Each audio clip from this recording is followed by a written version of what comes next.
este caso acá en el instituto, estoy hace 10 años en la parte de preceptoría, en la parte estudiantil, y conozco el funcionamiento del instituto.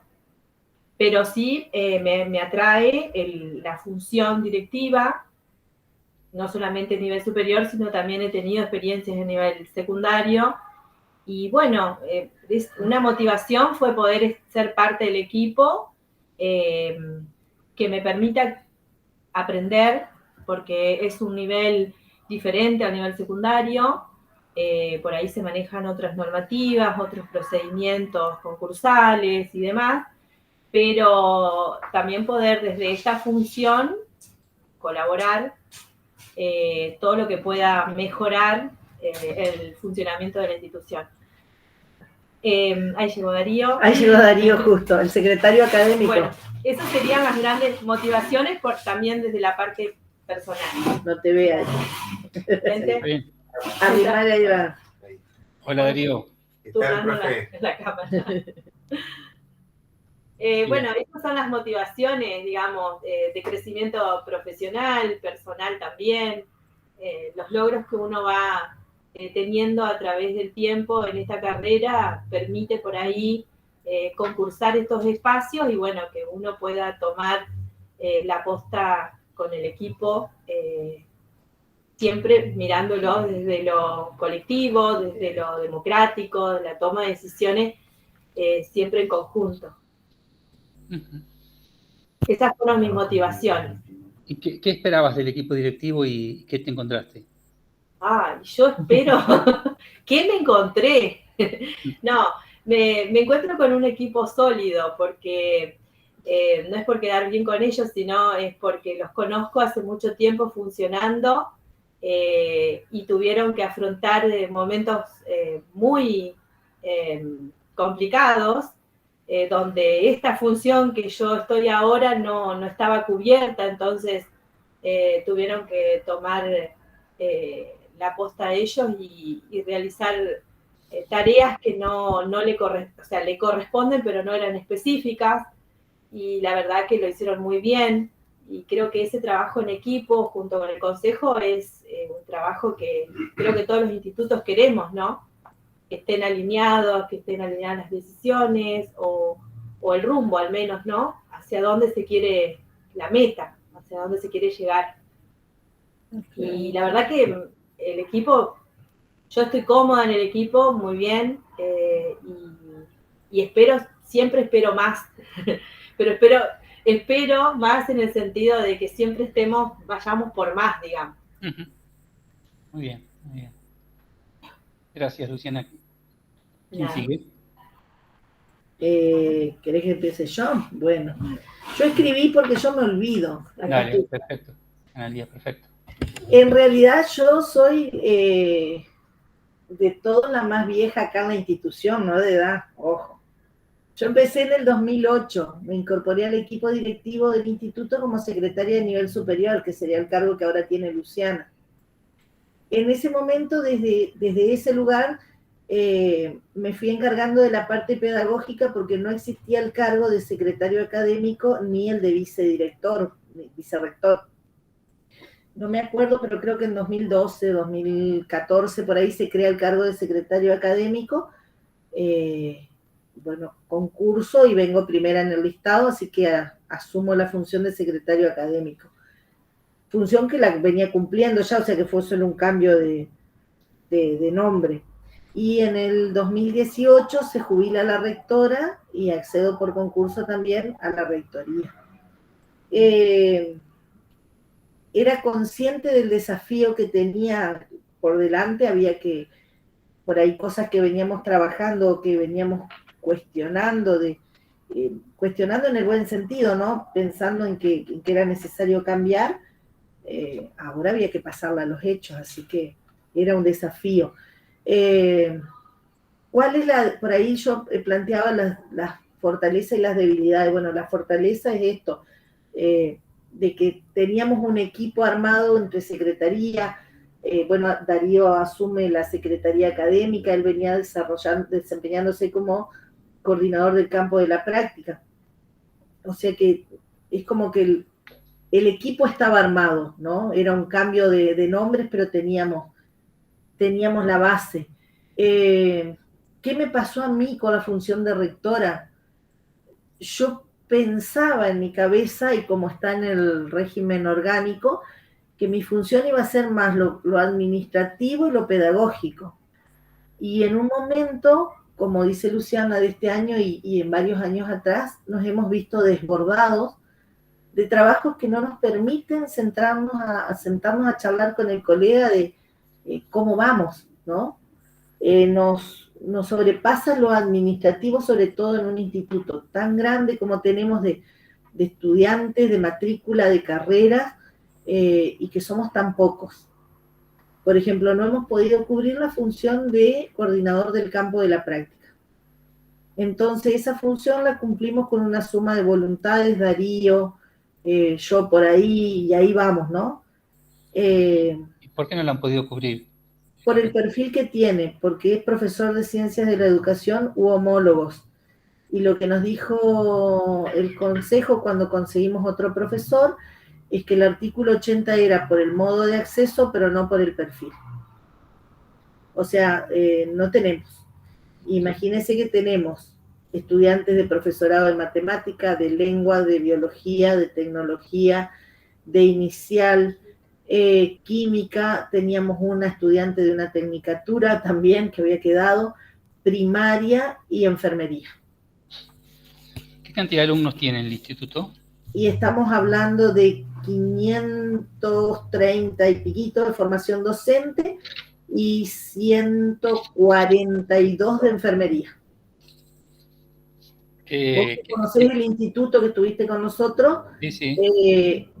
Acá en la sede tenemos formación docente y en el mismo turno, pero a 30 cuadras de distancia, enfermería.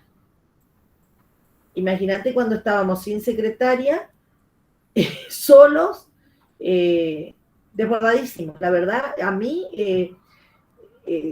una debilidad de la función directiva es el exceso de trabajo que muchas veces, o casi todas las veces, nos terminamos llevando a nuestra casa. Bien, eso era un poco lo que yo planteaba como fortaleza y como debilidad. Cuando preguntaban que cómo veía yo al equipo directivo, yo lo veo como un cuerpo de gestión articulado. Nosotros nos complementamos mutuamente. Si uno no puede, el otro pone el hombro y seguimos. Eso es una fortaleza. Todos, o sea, no hay mezquindades, me parece, por ahí. Y bueno, vuelvo al cargo este que no tienen cubierto. Ajá. El consejo no les permite que, digamos, provisoriamente se pueda nombrar a alguien que tenga perfil semejante, que sea Lo que pasa es que acá en Federal no hay profesores de ciencia de la educación, son muy pocos. Es más, imagínate que la parte pedagógica de las prácticas las estamos cubriendo por artículo 80, muchas veces con profesores que no son de la materia, pero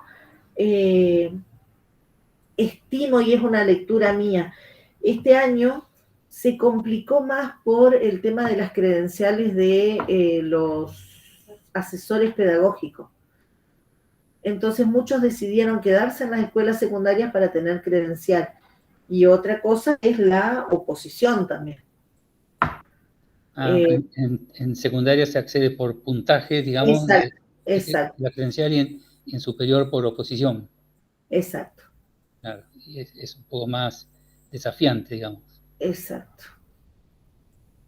Bien, qué llamativo, ¿no? Que se crean cargos y esas horas están libres, digamos. No tienen a nadie. Exacto. Qué país, ¿eh?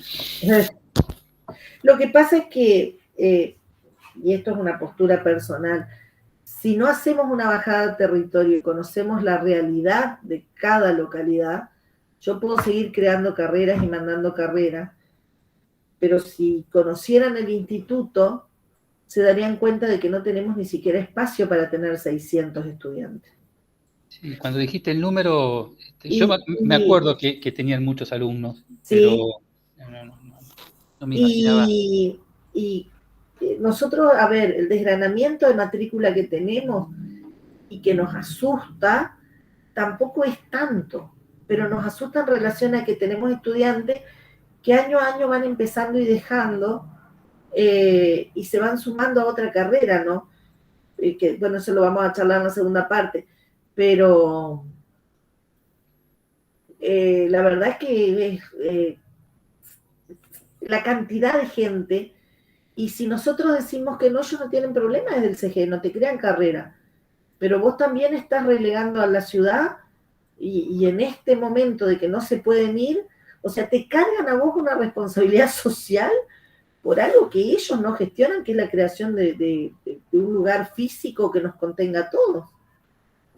Bien. Y de cargo, ni hablar. 2 preceptores tenemos. Bueno, eso vamos, como dijiste bien, vamos a la segunda parte. Vamos ahora con Darío y Alcides.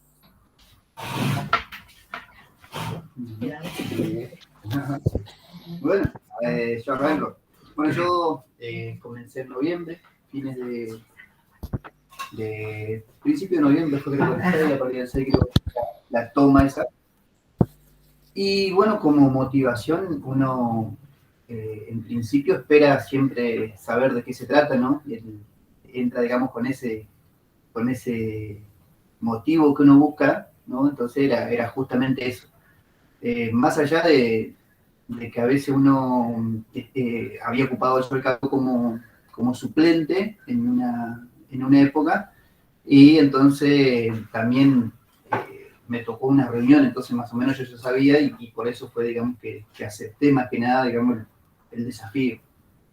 Y en este sentido, por ahí el motivo, digamos, que uno busca siempre en estos cargos de consejero, siempre es en pos, digamos, del instituto y del estudiantado, que digamos, al fin y al cabo uno lo que busca es la formación profesional de los alumnos, así que eso también, digamos, era un poco el motivo de decir, bueno, a ver, se escuchan por ahí de pasillos, se escuchan muchas quejas, ¿no? De los estudiantes, y bueno, a veces por desconocimiento, alguna normativa, alguna cuestión, entonces por ahí también fue ese el motivo de decir, bueno,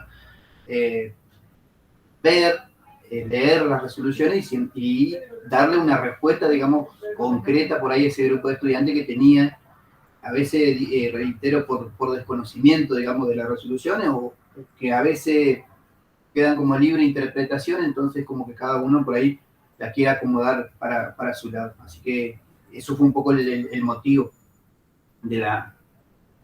cuando me propusieron, digamos, ahí para el consejo. Después en el punto 2, que tiene que ver con qué imaginaba antes de estar en esto, bueno, uno se imagina, digamos, la función docente, ¿no? Y el rol docente que uno siempre cumple, digamos, con la responsabilidad que eso implica. Y sabiendo, digamos, del compromiso también, esperaba poder estar a la altura, digamos, de lo que tiene que ver con muchas veces la toma de decisiones, digamos, de esto de sabiendo que es un co-gobierno por ahí en la parte directiva, sin estar informado, y obviamente también fue un poco eso, lo que esperaba, digamos. Y después, en relación a la otra consulta, que tiene que ver con si yo seguiría trabajando por ahí con un cargo directivo, digamos, en relación a esto, por ahí es algo muy personal, eso yo siempre lo digo, yo no me vería como directivo por una cuestión de que por ahí soy muy frontal, ¿no? Entonces, y a veces hay que tener, que tal vez no digo el día de mañana pueda, ¿sí? Pero hay ciertas cuestiones que me parece que uno tiene que tomar decisiones, y en esa toma de decisiones a veces necesitas ser frontal, digamos, porque a veces se cree, ¿no? Que por el compañerismo, por unas cuestiones, uno tiene que como que ceder con algunos y otros no, ¿no? Entonces, en eso ya estuve, digamos, en cargo, no como directivo, pero sí como jefe de enseñanza y producción en una escuela secundaria, y hay cosas que que uno lo tiene que hacer en pos de los alumnos, digamos, y hay que tomar decisiones. Y el otro tiene que saber que es su trabajo y lo tiene que tomar como es, digamos, no hay mucho para hablar ahí. Entonces, en ese sentido, trato de ser muy frontal en eso. Entonces, yo siempre digo, tal vez en el cargo de director voy a ir, no sé si al choque, pero hay ciertas cuestiones que obviamente uno tal vez después con el tiempo puede ser que vaya cambiando. Y el otro punto que tenía que ver un poco con la parte de qué esperaba, digamos, de los colegas, que siempre uno asume cierta responsabilidad también conociendo al colega, digamos, a veces uno cuando se pregunta esto, ¿qué voy a hacer yo ahí? Uno por ahí ve los colegas y sabe, digamos, con el grupo que va a trabajar. Entonces, en ese sentido me pareció que el grupo estaba funcionando bien, un grupo, digamos, que estaba trabajando en pos, digamos, del profesorado, de sacar adelante el lugar que tengan acá los alumnos para seguir estudios superiores. Entonces, por ahí me pareció desde ese punto de vista que era un grupo, digamos, que yo podía como que entrar bien ahí y aportar desde lo que uno puede hacer. Yo tengo el cargo de referente técnico acá, entonces por ahí y hago también el mantenimiento de webmaster, digamos, de la página, o sea que cargo algunas cuestiones, entonces también por ahí, en ese sentido, yo era como que estaba en contacto con la parte directiva, digamos, por eso. Así que, bueno, la verdad que lo que puedo decir hoy, ya casi un año de estar en esto, es que se ha venido trabajando y a veces también, por ahí nosotros, como decía recién Analía, hay ciertas cuestiones que como que no nos sentimos alejados de algunas cosas, en donde estamos distantes por ahí de 100 kilómetros de Concordia, y eso implica justamente lo que tenía que ver con esto, conseguir a veces docentes para que sean específicos para algunas cátedras. Entonces, eso también se ha sido un problema y que seguramente también otros profesorados lo deben tener, digamos, de acá de la zona del norte, entrerriana. Así que eso ha sido un poco mi experiencia, digamos, y de lo que yo puedo decir después de haber recorrido este tiempo. Perfecto, así es. Muchas gracias. Bien. Queda el colega Darío. Hola, profe, ¿cómo está? Muy bien, ¿y vos? Muy bien, bien. Bueno, primero disculpas porque vine tarde, no sé si la Dire comentó que estábamos también en una reunión de personal, y entonces, bueno, diagramar las actividades a veces nos hizo que estuviéramos así, tironeados con los tiempos. Bueno, yo recuerdo que cuando surge la posibilidad de concursar la Secretaría Académica, me pasaban dos cosas. Primero, que no conocía en profundidad más que la observación que tenía de Analía como secretaria académica y de las cosas que hacía. Eso por un lado. Por otro lado, tenía la certeza de que en mi haber o en mi experiencia estaba haber hecho durante algunos años el rol de asesor pedagógico. Entonces, esas dos cosas me animaron a poder decir, bueno, sí, voy a concursar como posibilidad de trabajar en el nivel superior ejerciendo ese rol, no de asesor pedagógico, pero la Secretaría Académica me generaba desafíos personales. Esa era la motivación. Desafíos personales porque había que conversar con el colega, trabajar codo a codo, no ya pensando solo en el alumno del nivel secundario, en la parte de la educación obligatoria, sino era pensar con estudiantes que iríamos a formar para federal. Eso yo debo reconocer que a mí me generaba motivación, porque era pensar si yo tuviera que graficarlo, era pensar en algo mucho más grande porque era para nosotros, para federal. Bueno, esa motivación tengo que decir que sigue existiendo, sigue estando. Me siento muy cómodo en el rol, tanto que a veces me da temor y temblor, porque digo, cuando uno está muy cómodo, también llama la atención. Pero bueno, yo describo esa motivación, poder trabajar con el colega pensando en el tipo de docentes que nos merecemos, que Federal necesita, y estoy convencido de que el Arienti tiene que marcar territorio acá en la zona. Tenemos que mostrar que estamos haciendo algo y que podemos hacer. Así que bueno, eso fue un poco la motivación. Después mi experiencia en el equipo directivo, como decía Analía, empezamos a trabajar juntos porque ella se transforma en la rectora, yo empiezo a trabajar como secretario académico, entonces siempre fue de alguna manera aprender yo recuerdo que tenía que aprender a armar las mesas de exámenes con ella. Era una sábana de mesas y mesas, y dice, ¿cómo se encara esto? Hasta que siempre recuerdo una expresión que tuvo y que tiene, el día que vos encuentres la forma de armar vos tu mesa, ya no me vas a necesitar. Tal cual, muchas veces me ayuda a armar las mesas, pero las lógicas son distintas. Las lógicas del armado son distintas porque ella tiene un tipo de lógica por años de haber realizado eso, y yo me doy cuenta que lo pienso distinto. Bueno. Así que bueno, en principio la figura que a mí me sirvió como para arrancar fue la de ella, y después lo otro que a mí me parece que creí que podía aportar era la formación de uno, pensar en la propia experiencia de haber sido asesor pedagógico. Después, el trabajo con Analía, siempre lo contamos, yo lo digo, a mí me pone muy contento, porque sé que puedo discutir, que podemos discutir. Es más, muchas veces hemos intercambiado opiniones y hasta lo decimos públicamente, nos podemos pelear en las reuniones. Y lo digo con absoluta tranquilidad porque disentimos en posiciones epistemológicas muchas veces. Pero lo podemos decir. Bueno, eso lo aprendí acá. Y señalo a Analía porque fue con la que comenzamos este camino. Después, obviamente, también con Alcide, que nos conocemos no solo del profesorado, sino de otros espacios de trabajo que hemos compartido.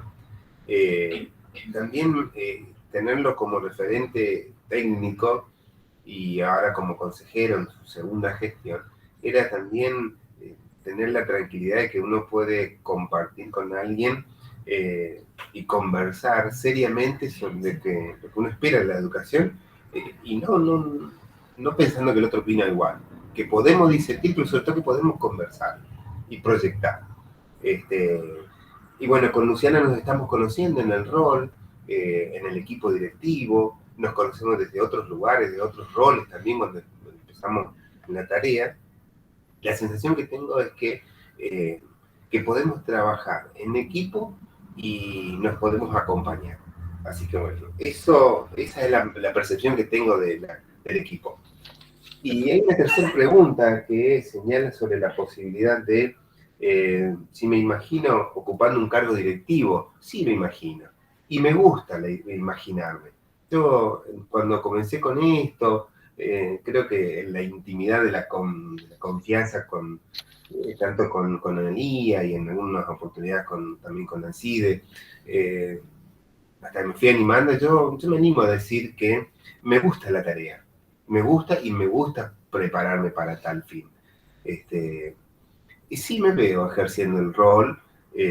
Creo que este tiempo de ejercicio de la Secretaría Académica me ha permitido poder adquirir ciertas habilidades a la hora de comunicar, a la hora de pensar la presentación de alguna temática, incluso a veces temas que son difíciles porque tienen que ver con la subjetividad del colega, con la posición epistemológica que no siempre acordamos, incluso distante de lo que plantea el Consejo, con sus normativas. Me fue permitiendo adquirir habilidades para afrontar esa situación. Y me gusta. Me gusta, yo disfruto mucho a la hora de pensar en propuestas que tengan que ver con lo institucional. Me genera en lo personal mucho placer. Me estoy muy cómodo. Y bueno, y por eso me quiero seguir formando. Y después, ¿qué otra pregunta? ¿Qué espero del colega? qué esperaba el colega para el equipo y qué espera el colega que se suma al equipo directivo. Bueno, ¿qué esperaba? Esperaba lo que encontré, que es la posibilidad de trabajar con otros. Yo esperaba poder sentirme muy cómodo y respetado en el diálogo, en la posibilidad de diseñar a mediano, a corto y a largo plazo tareas. Bueno, eso lo encontré. ¿Y qué espero? Y espero lo mismo, la posibilidad de trabajar con otros. Creo que eso es lo que más espero. A veces, no solo acá en el equipo, sino con el resto de los colegas. La posibilidad de imaginarnos trabajar de manera colaborativa. Repito, aunque a veces estemos posicionados en veredas opuestas, diversas, no solo por la especificidad de la formación, sino por la propia historia, por la concepción que cada uno tenemos. Pero bueno, en tanto y en cuanto exista esa posibilidad de trabajar con otro, creo que es lo que más espero. Perfecto, Darío, muchas gracias. Recuerden que esto lo tienen que escribir y enviármelo. Y ahora vamos a las 3 debilidades. Ya Analía se había adelantado con una, que era el exceso de trabajo. Pero bueno, a ver cómo las habían pensado las 3 principales debilidades que encuentran en la institución. ¿Las habían pensado ya? ¿Las habían acordado? ¿O todavía la estaban pensando cada uno? ¿En qué punto están? Esa parte la tomamos individual. ¿La segunda parte? No, perdón. Sí, ahora veo cuál. Uno era desgranamiento de la matrícula. Era un poco lo que yo te explicaba hoy, que cómo lo tenemos nosotros visto, ¿no? Esto de que hay estudiantes que en la primera etapa, incluso antes de los primeros parciales, se nos van. Cuando hicimos la descripción pusimos incluso antes de los primeros parciales, ante la consulta por los motivos que los llevan a abandonar el cursado, la mayoría manifiesta dificultades para conseguir quien cuide a sus hijos en el horario de clase, dificultades económicas que los llevan a incluirse en el mercado laboral como trabajadores informales, porque ellos te dicen, y no vine porque tenía una changa, o no, me fui a trabajar, por ejemplo, no sé, al arándano, algo así, ¿no? Sin horario ni remuneración física, y en menor porcentaje, que es por ahí lo que nos suena, los motivos son referidos a la elección de la carrera. Nos pasó este año con el profesorado de física. Muchos se inscribieron pensando que era educación física. Y entonces cuando preguntábamos y cuando hacíamos este seguimiento, porque eso nosotros hacemos un seguimiento algo informal y parte formal, y bueno, lo que nos encontramos fue eso. O las maestras jardineras que pensaban que era solamente hacer manualidades, o se encontraron con pedagogía y todo lo demás se querían morir. Otra debilidad que tenemos, que lo estamos haciendo hoy en gran parte, es esto de qué nos pasa con el régimen orgánico marco. Veníamos con la vieja resolución 655, donde los estudiantes podían cursar adeudando la correlativa y aprobarla, y justo en el año de pandemia, que es como Darío decía hoy, en el 19, se presenta un nuevo régimen orgánico, hacemos una socialización en diciembre, pero en marzo, cuando empieza a regir, llega la pandemia. Y entonces ahora esa es otra debilidad que tenemos, hacerle entender a los estudiantes de que no está más la 655. Y en el medio de esto nos llega un pedido de sugerencias para cambiar el régimen académico de nuevo. O sea que estamos siempre en potencia y algo de tener un régimen académico. Y otra debilidad que tenemos es la necesidad de una adecuada alfabetización académica en los ingresantes. Vienen con muchísimas dificultades bueno, que tratamos por ahí de subsanar con talleres, actualmente tenemos un proyecto de mejora institucional de esto, pero es que si profundizamos un poco más tiene que ver con la falta de articulación interniveles. Aunque no lo creas, tenemos estudiantes que leen deletreando todavía cuando llegan a superior. Entonces más le puedo pedir una lectura comprensiva y una escritura académica si no pueden leer. Vuelvo a decir, no son todos en ninguno de los 3 casos, pero sí es un número significativo de estudiantes. Y me parece que una cosa lleva a la otra. Si no pueden leer, si no pueden estudiar, si lo sobrepasan las cosas, y sumado a que no comprenden el régimen académico, terminan yéndose. Les hago una pregunta muy puntual. ¿Cuándo comienzan las clases? En abril. En nivel superior, en abril. O sea, hasta fines de marzo están con exámenes.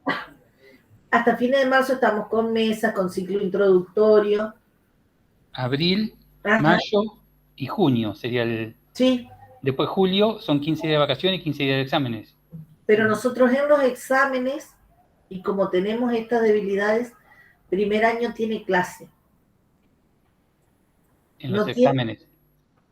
Claro, porque primer año no tiene mesa de examen. Entonces, como el régimen académico plantea de que las mesas son con suspensión de actividades para los docentes convocados.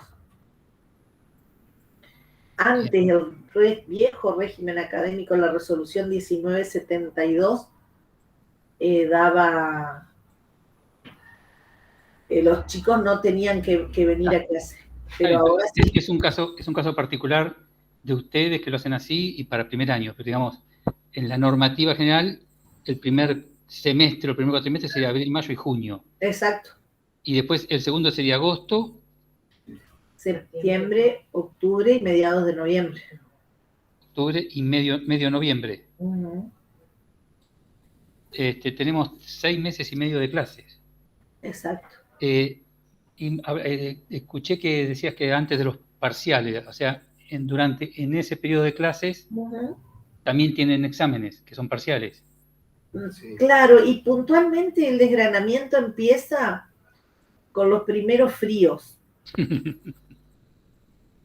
Eso es sincera. Y es marcadísimo.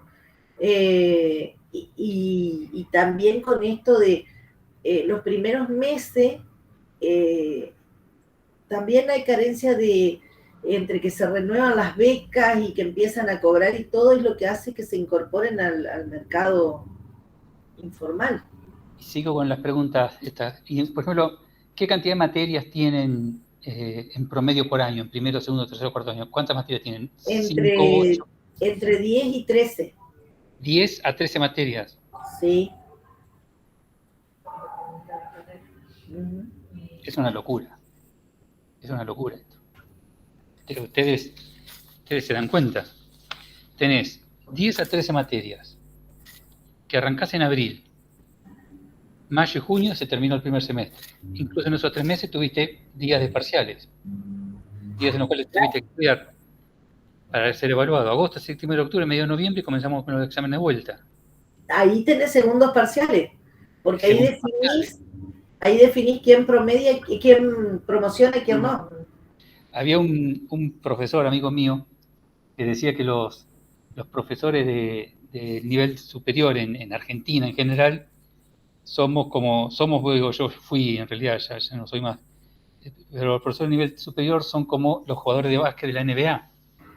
Ustedes saben que los jugadores de básquet de la NBA juegan 6 meses y los otros 6 meses se preparan, pero no juegan, porque es tanta la exigencia física que tienen esos 6 meses que necesitan descansar el cuerpo y prepararlo durante 6 meses. Entonces, fíjense que nosotros damos apenas 6, no contemos días de paro, no contemos... Hay otra pregunta que les quiero hacer. Del 100% de las clases que cada profesor debe dictar, ¿cuántas da en promedio? Porque los profesores también tienen sus motivos para faltar, su ausencia, su capacitación en el mismo horario de trabajo y tienen que ir a otro lado. ¿Tienen alguna estadística, aunque sea así, digamos, de sensación sobre el 100% de las clases, que tiene que dar en esos 6 meses y medio escasos, pero bueno, son 6 meses y medio. Tiene que dar 3 horas por semana. Son 3 horas por 6, por 4, son 12 horas por mes, por 6 meses son 72 horas de clase. Ese 100% de las horas, ¿qué porcentaje será? Y tenemos, por ejemplo, una realidad distinta nosotros. A ver. Y las materias pedagógicas, didáctica, pedagogía, están concentradas en muy pocos docentes. Para fortaleza nuestra, esos docentes generalmente son los que menos faltan, pero tenemos colegas con mucha concentración horaria, con 36 horas, por ejemplo. 36 horas en superior, el mismo turno de la noche. Claro, que están de lunes a viernes toda la tarde. Pero Alcides sigue manteniendo aulas virtuales. Entonces, muchas veces los colegas cuando van a faltar o algo así, lo que hacen es utilizar el aula virtual para dejarles actividades. No tenemos un gran porcentaje de inasistencia.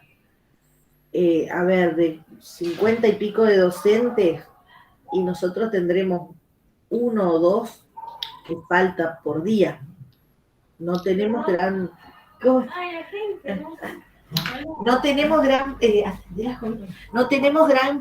gran cantidad de docentes que faltan. Bien, ese es un buen dato. Estabas con lo de la alfabetización académica de los ingresantes. ¿Quieres agregar algo más a eso? ¿Y tenían algo más? A nosotros nos llevó, yo no me acuerdo en qué año fue, Darío, creo que 19, 18, que trabajamos mucho alfabetización. Porque nos preocupa y porque lo sentimos una debilidad si uno piensa que el estudiante que llegó a nivel superior tiene por lo menos 12 años de escolaridad. Y porque en ese sentido muchas veces es común escuchar, se reciben de maestro y tienen problemas, no sé, con la ortografía, con la lectura. Y nosotros somos conscientes que en 3 años de estos pocos meses de clase que tenemos, revertir 12 años de escolaridad que traen previa, ¿no? Pero estas 3 debilidades fueron, las que pensamos, y yo creo que la lectura por ahí que vamos haciendo de las clases, de los materiales, nos van a despertar otras debilidades más. Yo anoté 4, porque anoté también la primera que dijiste vos, analía de acceso a trabajo. Ajá. Después anoté el régimen académico marco, el régimen orgánico, la alfabetización académica de los ingresantes y el desgranamiento. Exacto. Y creo que nos va a surgir alguna otra, seguro. Hay un dato por ahí que se ve, por ejemplo, yo hago los formularios de las preinscripciones todos los años. Sí. Y tenemos un bajo porcentaje de inscritos que tienen la edad teórica, digamos. ¿Se escucha ahí alguien, otro micrófono, alguna cosa de ruido atrás? No, acá. No, te decía que son muy pocos los alumnos que se inscriben que vienen con la edad cronológica de haber terminado el secundario y seguir en superior. Es muy bajo en ese sentido ese porcentaje. O sea que la mayoría viene con 22, 23 años. Exacto. 24. Y en ese lapso, antes de venir, ¿han hecho alguna otra carrera? ¿Han intentado otra carrera o qué? ¿Anduvieron dando vueltas? Y en algunos sí. Hay muchos, por ejemplo, que vienen de la secundaria de jóvenes y adultos. Y mucho de esto de terminación de secundaria, ¿sí? que daba API, un PCN, digamos, y eso también venían unos cuantos de ahí, de eso. Pero ahora es como que estos últimos tiempos en relación, por ahí, yo no he hecho bien, no tengo un relevamiento de datos específicamente, pero lo podría hacer para ver, digamos, ese número, qué porcentaje nos da, digamos, en relación a que viene mucha gente de esa edad, de 22 años para arriba. Y el que vengan de 22 a 23 años para arriba, ¿eso es mejor o es peor para ustedes? ¿Cómo lo evalúan? Y desde el punto de vista que por ahí esto tenía que ver con la alfabetización, por ahí lo que yo que doy en clase, digamos que tengo clase en el profesorado de primaria y de tecnología, ellos vienen como que el ritmo del estudiante que ellos deben tener es como lo que ellos traían, ¿no? Que creen, digamos, que con leer poco ya van a poder aprobar una materia, entonces no buscan enriquecer por ahí el vocabulario que tiene que ver con la parte específica de alguna materia. Yo doy, por ejemplo, tecnología, entonces como que cuesta por ahí ponerlo en carrera en eso. Y vienen por ahí, y por eso mucho también, y tal vez sea el desgranamiento por ahí de decir, bueno, es como que prueban a ver qué va a pasar y después terminan como que dejando. Vienen el año que viene, se vuelven a notar mucho y a veces pasa lo mismo y algunos, yo he tenido alumnos, por ejemplo, no en primer año, sino en tercer año, que han estado 4 años inscritos en la misma materia hasta que como que casan. Agarran vuelo. Sí. ¿Cuántas carreras tenían ustedes en el profesorado? 3. No, ahora, pero que tenemos Claro. vigentes, tenemos tecnología, y, biología, inicial, primaria, física y enfermería 6. Y tenemos estudiantes todavía que adeudan espacios de química, matemática, lengua, de una tecnicatura, o sea que tenemos como 10 carreras con Bien. estudiantes. Bien. Bueno, ¿alguna cosa más quieren agregar? Sí, profesor. Todo esto es real, que uno empieza a hacer un punteo de las dificultades y son varias, como señalaba la directora, el exceso de trabajo, esta dificultad que se evidencia sobre todo en los primeros años de la alfabetización inicial, académica, avanzada y académica, que estamos como a destiempo. Como señalaba la directora, hace un tiempo salimos al cruce, al ruedo con esto de pensar en la alfabetización inicial, avanzada y luego académica, un poco por la necesidad y otros también por la demanda de los tiempos que a veces no coinciden entre el sistema obligatorio y el sistema superior. ¿Qué digo con esto? Empezamos a trabajar la alfabetización inicial en el sistema obligatorio, en el primer ciclo de las escuelas primarias, y nosotros estábamos formando docentes que no estaban formados en esa concepción de qué significaba la alfabetización inicial. Tenían una estructura y una lógica de formación totalmente distinta a lo que el marco normativo vigente en la provincia demandaba, pedía e instaló en los docentes en ejercicio. Entonces, teníamos lenguajes distintos, entonces tuvimos que salir al cruce. ¿Qué digo con esto? Digo, por ejemplo, que de pronto allá por el 2006, cuando aparece esta idea de la unidad pedagógica con normativas nacionales y que se adecuan en la provincia, nosotros en el nivel superior estábamos lejos de dialogar siquiera entre nosotros de lo que significaba una unidad pedagógica de manera ciclada, de pensar no solo en el abecedario, sino en una palabra, en un texto más complejo. Entonces eran lógicas distintas. Tuvimos que salir al ruedo de eso. Obviamente que eso, después en el nivel superior, muestra su evidencia. Entonces tenés personas adultas que, como decía el profesor Alcide, divagaron por varias carreras, con el mundo laboral, con decisiones personales, se encuentran en el profesorado que son analfabetos funcionales prácticamente. Porque si bien están titulados, porque han egresado a la escuela secundaria, pero son funcionales, pueden decodificar algunas cosas, pero no comprender. Eso pasa a nuestros estudiantes. Eso por un lado. Por otro lado, a mí me pareció muy rica, a título personal, y en su momento hemos conversado con el profesor Alcide, este primer texto que usted trajo a colación en la primera clase sobre conceptos estelares, haciendo alusión a este filósofo sobre las cosas buenas y lindas, que son las cosas verdes, las cosas buenas. ¿Por qué digo que me pareció muy atinada la propuesta? Porque detrás de todas estas dificultades que son reales y seguramente son mucho más, podemos nosotros, al menos eso creo yo, podemos ser conscientes de la dificultad o lo lejano que estamos aún en el profesorado Arienti de tener conceptos estelares construidos y que sean apropiados por todos.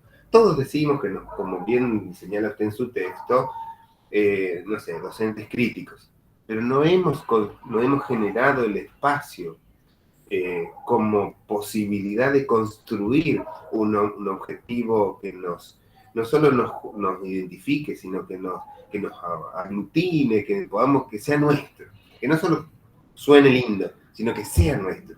Estamos bastante lejos y eso me parece que es una dificultad. Y se nota mucho más en este tiempo, digo aquí ahora, porque en el profesorado de pronto estamos viviendo un tiempo de transición. ¿Por qué digo esto? Porque de la totalidad de los docentes hay un porcentaje significativo de docentes nobles, docentes muy jovencitos, que acabaron de recibirse, que están dando sus primeros pasos en el rol, en la tarea, y ya están insertos en el sistema formador. Hace unos años... ¿Qué porcentaje más o menos? Y podemos hablar de 60-40, casi 60% de profesores Nobel. Y dijeron un momento Nobel en los primeros 5 o 10 años. Que tenían 50 profesores más o menos en la institución. Y, sí. O sea que unos 30 profesores son más bien jóvenes. Nobel, sí. Con todo lo que implica eso, ¿qué digo? No lo presento esto como un valor negativo, sino en todo caso como para pensarlo, porque acaban de formarse en lugares distintos. Cuando digo distintos, digo, algunos son egresados de facultades. Entonces tenemos profesores de biología, que son profesores de biología, y se insertan en el instituto para formar profesores de educación secundaria en biología. Totalmente distinta ya en su estructura, en su formación y en lo que tienen que producir. Y tenemos profesores de educación secundaria en lengua, en literatura, que tienen que formar profesores de educación primaria, por ejemplo, o en profesor de educación secundaria en lengua. Entonces ahí hay una distancia muy cortita en términos de experiencia. Tenemos profesores que no han sido profesores en su origen, vienen en profesores porque tienen una formación profesional y han hecho un profesorado técnico o un profesorado que los habilita, y de pronto devienen en profesor, otra carga distinta. Entonces, entiendo que hay una variedad de personas con experiencias ricas que necesitamos construir una idea de profesor, una idea de estudiante, una idea de profesorado que necesitamos y queremos, en este tiempo acotado, con 6 meses, con 72 horas de clase, en un promedio de, no sé, imaginemos, 50 horas de clase, donde además, sin contar inclemencias del tiempo, ausencia del estudiante, licencia del docente, jornadas institucionales y la carrera de tener que presentar contenidos o hacer una propuesta pedagógica donde el docente se juega un dilema. ¿Cuál es el dilema que se juega? ¿Enseño mucho o enseño la parte metodológica? Y ahí estamos en un debate de no saber qué hacer a veces. Y hacemos lo que podemos. Exacto. Darío, te tengo que interrumpir y a todos, porque ya estamos en la hora. Perdón.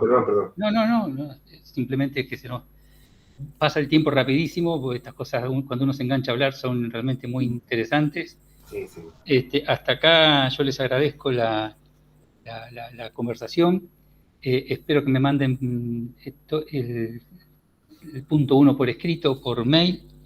Con respecto al segundo punto, estoy evaluando hacer una devolución pero la voy a hacer en forma grupal, digamos, en una tutoría grupal para todos, porque estoy viendo que más o menos las problemáticas van en un mismo sentido, así que seguramente sobre el fin de septiembre estaré comunicándome nuevamente para hacer esta devolución en forma virtual con todos juntos.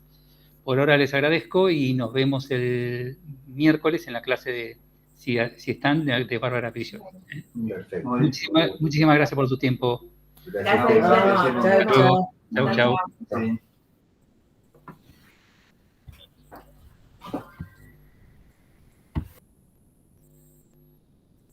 Hola. Hola. Hola, Nadia. ¿cómo le va?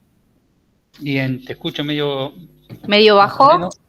Ahí A ver, mejor, ahí mejor. ahí, me acerco al micrófono. Ahí está. Ya se van a unir mis compañeras. Muy bien, muy bien. Bueno, bien. Dame 5 minutos que recién acabo de hacer otra tutoría con otro instituto y en 5 minutos María Fernanda Sanzberro es del grupo de ustedes. Sí, es compañera. Y le puse no admitir. Uy, me equivoqué. Decirle si Ahí podés le mando. que vuelva a mandar.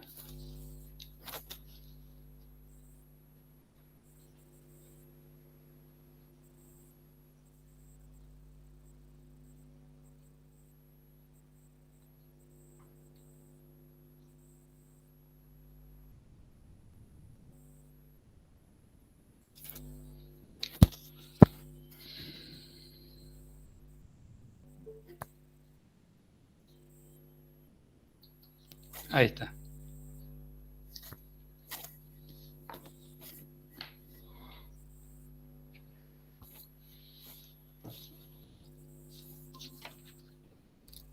Hola María Fernanda.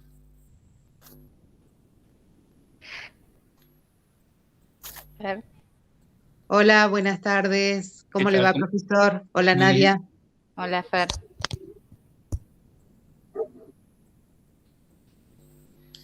Intentaba conectarme desde la compu, pero no pude, así que estoy con el celu.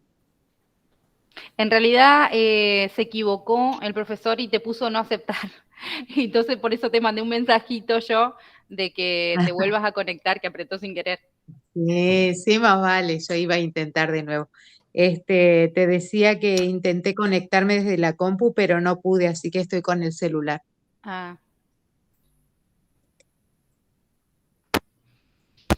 Falta Walkiria y ya. Dijo que lo esperemos 5 minutos porque recién terminó otra tutoría. Claro. Hoy voy a aprovechar y me voy a poner a mirar lo del trabajo de mañana, lo del miércoles. Para la jornada del miércoles. ¿A qué hora empieza? No me acuerdo. Yo ya trabajé con Paula, pero no voy. Estoy